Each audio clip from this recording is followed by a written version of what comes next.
Madame, Monsieur, bonjour, bonsoir, merci de nous rester fidèles. Le journal, les titres, bienvenue. Le Bureau de coordination des affaires humanitaires OCHA des Nations Unies et le ministère de Planification volent au secours de 3,6 millions d'Haïtiens en situation d'insécurité humanitaire. Ils ont lancé ce mardi une campagne de collecte de fonds de 674 millions pour les accompagner.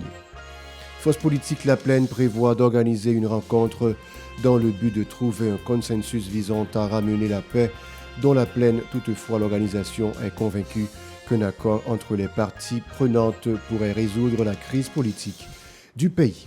Le syndicat de la police nationale d'Haïti, SPNH 17, réclame un salaire de 50 000 gourdes pour les policiers. Lors d'une conférence ce mardi, le SPNH 17 a annoncé un sit-in prévu pour le 12 mars prochain en mémoire des policiers qui ont été victimes le 12 mars 2021 au village de Dieu. Et puis 4 présumés bandits ont été abattus et lynchés lundi au fort Saint-Clair à Port-au-Prince. Des agents de la PNH ont tué 5 présumés bandits à Mirbalais, dont Avion, le chef du gang. Le Bénin promet d'envoyer 2000 soldats dans le cadre du renforcement de la mission multinationale de soutien à la sécurité. Et puis l'ancienne directrice de la Caisse d'assistance sociale, Edwin Tonton, a comparu devant la cour d'appel lundi. Elle a révélé avoir reçu mensuellement un montant de 600 000 gourdes sur sa carte de débit. Restez avec nous pour le développement. Si vous jugez que cette vidéo est intéressante, n'hésitez pas à liker et partager la vidéo. Et surtout, n'oubliez pas de vous abonner à cette chaîne et activer la cloche de notification pour ne pas louper aucune de nos vidéos. Madame, Monsieur, de retour, comme annoncé en titre, le Bureau de coordination des affaires humanitaires OCHA des Nations Unies et le ministère de Planification ont lancé conjointement ce mardi une campagne de collecte de fonds de 674 millions de dollars. Ce plan de réponse humanitaire vise à accompagner environ 3,6 millions d'Haïtiens sur les 5,5 millions qui vivent dans l'insécurité alimentaire aiguë. À l'occasion, le ministre de la Planification, Ricard Pierre, a appelé les donateurs à soutenir ces personnes dans le besoin qui sont également victimes de la violence des gangs. Le ministre Ricard Pierre a exprimé sa confiance quant à l'aide de la communauté internationale pour aider le pays à sortir de ce chaos. Écoutons le ministre au micro de Aubert Charles et Franz Michael Stevens. Qui attend nous par rapport à plan de réponse humanitaire là? Exercice ça, c'est pour un nouvel exercice, un exercice que les Nations Unies de concert avec le gouvernement haïtien a fait depuis plusieurs années, qui pour permettre nous répondre à la situation humanitaire catastrophique que le pays a vivre, particulièrement au niveau des départements, tant que le département de l'Ouest. Nous tous nous là, nous ouais, quantité de monde qui est obligé de déplacer, quitter la caillou, quantité de femmes qui ont violé, quantité de monde qui a mouru en babal, ça vient provoquer une dislocation d'une bonne partie de la population haïtienne. Moun sa yo, yo besoin de manger, yo besoin de l'eau pour boire, yo une situation hygiénique qui catastrophique. Donc, on nécessité pour trouver moyen pour venir aider moun sa yo. Aider yo pour kembe yo pendant temps, yo nan abri de secours yo. Ensuite, aider yo pour retourner la caillou, pour joindre appui pour retourner la caillou. Donc, c'est dans ce sens ça. Le Conseil avec les Nations Unies, nous élaboré ce plan de réponse humanitaire qui a contemplé un budget de 674 millions de dollars qui t'a pour permettre pendant l'année ça, les Nations Unies, avec ces différentes agences, arriver, intervenir pour porter un coup de main à la population qui est dans une situation de besoin humanitaire. De son côté, la coordinatrice des affaires humanitaires des Nations Unies en Haïti, Ulrika Richardson, a souligné que diverses stratégies seront déployées pour convaincre les bailleurs de fonds réticents à contribuer aux 674 millions de dollars nécessaires. Elle a précisé que ce montant permettra de subvenir aux besoins de ces personnes en situation d'insécurité humanitaire. Écoutons sa déclaration. Une sera évidemment de faire un plaidoyer auprès des bailleurs pour vraiment essayer d'avoir une meilleure réponse de ce qu'on a reçu l'année passée. L'année passée, on a reçu 35% du budget total, vous le savez déjà. Et ces 35%, c'est pas, quand on regarde dans les besoins dans le monde, 35%, c'est c'est pas le pire. Ça veut dire qu'il y a malheureusement des pays qui ont même reçu moins que ça. Donc, mais cette année quand même, on veut et on voudrait et on va faire tout possible pour que ça soit plus que les 35%. Et ça veut dire qu'on travaille avec les bailleurs dans leurs capitaux. Ça veut dire qu'on peut aller au Bruxelles pour parler des États membres de l'Union européenne. On parle avec États-Unis à Washington. On va à Genève pour parler avec les bailleurs qui sont présents là-bas et aussi avec les bailleurs non traditionnels. Pour le dernier, on va très bientôt ouvrir un fonds fiduciaire régional qui va pouvoir donc attraire des contributions un peu plus modestes, mais par des bailleurs non traditionnels. Je ne sais pas si vous me comprenez bien. On essaye donc d'augmenter, avec les différentes stratégies, augmenter les 35% pour avoir plus que ça. Jonas Jean-Baptiste, le coordonnateur de Force Politique La Plaine, a indiqué que la violence des bandits armés paralyse la plupart des activités de cette région. Il a également annoncé qu'une réunion regroupant des leaders religieux, des directeurs d'école de la zone et d'autres acteurs afin de discuter un plan d'action visant à éviter l'aggravation de la situation au sein de la communauté.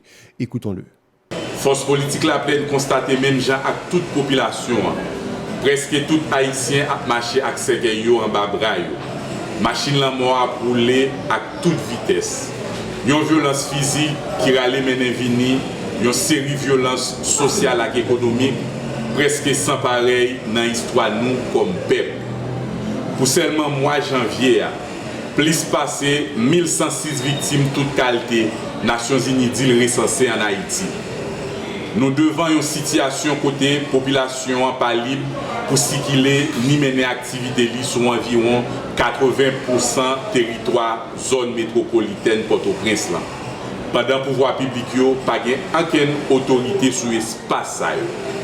Force politique La Plaine souligne plus gros espace commercial à ravitaillement de toute qualité qui s'est marché Croix-Boussal presque fin disparaître. Dans le moment, échange entre Port-au-Prince à province pratiquement impossible pour faire. Mettez sous ça, une grenier la manger et pays qui c'est la Tibonite presque pas opérationnel. Pendant ce temps, il y a une latrier proposition sur ça qui t'a dû faire pour changer la situation ça yo en dans pays. Mais ça qui c'est nous avons remarqué aucun acteur ou sinon instance pas en mesure ou bien beaucoup en mesure mettez en pratique belle l'idée ça. Force politique La Plaine était quoi, pas aucun autre choix. C'est un accord politique jam, inclusif en différents secteurs clés qui soutient en dans 20 peuples là qui pour permettre l'État à récamper. Le syndicat de la police nationale d'Haïti, SPNH 17, a dénoncé les mauvais traitements aux policiers dans le système judiciaire lors d'une conférence de presse tenue ce mardi. Le conseiller du SPNH 17, Gary Jean-Baptiste, a critiqué le comportement des autorités judiciaires de la ville du Cap-Haïtien dans le cadre du conflit entre les agents de la PNH et le commissaire du gouvernement Charles-Édouard Durand. Écoutons le conseiller du SPNH 17 au micro de Chilov Semexan et le Max Roni Orissin. Tout le monde connaît, la presse, la société connaît. Aucun pays, pour parler de justice, où est la police. Nous disons en Haïti que la police c'est auxiliaire de la justice. Mais nous-mêmes dans l'SPNH, nous voulons préciser pour tout le monde. Quand on dit auxiliaire de la justice, ça ne signifie que la police c'est rester avec la justice. La police c'est bras armé de la justice. Nous devons dire c'est ici dans le pays d'Haïti. Côté lorsqu'on est c'est policier. Lorsqu'on femme c'est policière. Lorsqu'on est c'est juge. Ou bien une femme, c'est juge, c'est commissaire, c'est avocat, c'est ministre, c'est directeur général, il pense qu'il est au-dessus de la loi, là il saute dans la rue, il a fait des autres gens, il a fait ça. Et même je dis, je dis, dans nos SPNH, quel que soit le monde qui sous voie publique qui fait une infraction ou tomber sous le coup de la loi, ou bien droit pour sanctionner. Quel que soit le titre, quel que soit le monde où il est. Nous avons une note qui a circulé, côté. Parquet au cap te parler de association malfaiteurs. C'est encore une occasion pour SPNH et des sociétés et de tout le monde pour empêcher les victimes abus une série de monde qui a violé la loi dans la justice. Plus loin, le syndicaliste a réclamé un salaire de 50 000 gourdes en faveur des policiers ainsi que des équipements adéquats pour l'accomplissement de leur travail, des frais de retraite adaptés à la cherté de la vie pour les policiers retraités. Écoutons-le toujours au micro de Chilov Semexan et de Max Rony-Orissin. Je dis à nous constater que l'insécurité a augmenté. Ils ont toujours dit que nous n'avons pas de moyens. C'est vrai, nous n'avons pas de moyens, mais nous-mêmes dans SPNH, nous avons toujours dit que il y a un manque de volonté, il y a un problème de leadership dans la police là, qui doit renforcer pour permettre que la police travaille bien. Pour les policiers travailler bien, je dis à nous besoin de matériel tant pour hélicoptère, bon blindé, plus munitions avec armes. Et chaque policier doit gagner, ça nous relève, un kit matériel de protection. Un kit matériel de protection qui la donne, gilet par balle, casse, et l'important pour ne pas oublier les outils ça, qui est important, qui c'est communication, parce que l'important pour la police, les policiers ont un appareil de communication. Même dans SPNH, nous demandons l'État pour pencher sous ça, pour salaire minimum des policiers. Les vini 50 000 gouttes. Pour les policiers qui arrivent, nous avons bon monde là, qui est dans la police, anciens militaires, et qui sont en 95, qui arrivent dans l'air pour y aller, pour prendre pension. Les SPNH proposé, demander l'État pour pencher sous ça, pour les gens qui vont aller, assurance, et quand ils ont fini, ils ont une pension, 10 000 gouttes, 12 000 gouttes, qui ne sont pas utilisées, nous demandons pour une prime de fait de service. Gary Jean-Baptiste a annoncé un sit-in en date du 12 mars prochain devant les locaux du ministère de la Justice et de la Sécurité publique afin de réclamer justice pour les policiers tués lors de l'opération menée contre les bandits à Village de Dieu le 12 mars 2021. De plus, le syndicat envisage également de déposer une plainte contre l'ancien directeur de la PNH, Léon Charles, pour tous les agents de police tués sous son commandement. Suivons-le. Nous tenons à dire qu'il y a une mission. Il y a une mission pour résoudre le problème dans la police. Mais là, comme on est Léon venu, nous voyons que il crase la police, il divise la police, les allées, gang yo vin plus fort, et c'est sous comme on est Léon, 12 mars passé. 12 mars 2021, policiers ont mouru dans l'opération Baclé, une opération qui c'est lui-même qui est premier responsable. Il a payé l'argent pour prendre l'NDA. Cadavre policier, nous ne savons pas si c'est chien ou bien si c'est dans la mer pour manger. 12 mars 2024, SPNH va le dire autorité pour prendre responsabilité. Tout haïtien invité pour nous faire un sit-in devant par le ministère de la Justice. Et même jour, nous avons demandé, nous avons fait contact avec plusieurs familles policières qui sont victimes, sous Léon Charles pour commencer, pour jouer ça, pour nous avoir tout porté plainte pour DG Léon Charles, Monsieur Léon Charles, parce que le bon policier qui est mort sous commandement, qui a demandé le pot de secours, il va faire rien. 4 présumés bandits ont été abattus par des policiers et lynchés par des membres de la population au Fort Saint-Clair à Port-au-Prince hier lundi. Ces corps sans vie ont été identifiés comme des membres du gang 5 secondes de Village de Dieu. De l'autre côté, des agents de la PNH ont tué 5 présumés bandits dans la commune de Mirebalais à Font-Cheval. Parmi eux, Jeannès Joseph alias Avillon et son frère ont été abattus lors de cette opération menée par plusieurs unités de la police nationale. Dans une note de presse publiée hier lundi, l'institution policière a également annoncé que la concubine du chef de gang, Roudeline Rémy, et sa sœur Whitney Rémy ont été interpellées et des armes ont été confisquées. L'ancienne directrice de la Caisse d'assistance sociale CAS, Edwin Tonton, a comparu hier lundi devant la cour d'appel.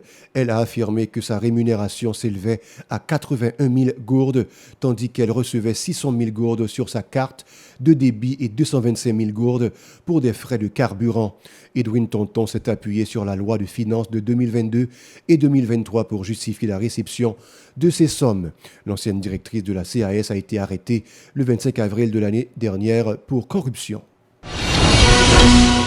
Et puis, lors d'une conférence de presse tenue lundi à Georgetown, en Guyane, sous les auspices du 46e sommet de la communauté des Caraïbes CARICOM, l'ambassadrice américaine Linda Thomas-Greenfield a annoncé que le Bénin s'engage à envoyer 2000 soldats dans le cadre de la mission multinationale de soutien à la sécurité MMSS en Haïti. D'autres pays ont également promis de contribuer au déploiement de cette force. Linda Thomas-Greenfield a renouvelé l'engagement des États-Unis à contribuer à hauteur de $200 000 et de fournir des matériels pour la MMSS. Voilà, c'est la fin du journal. Merci de l'avoir regardé. Restez avec nous pour la suite de la programmation.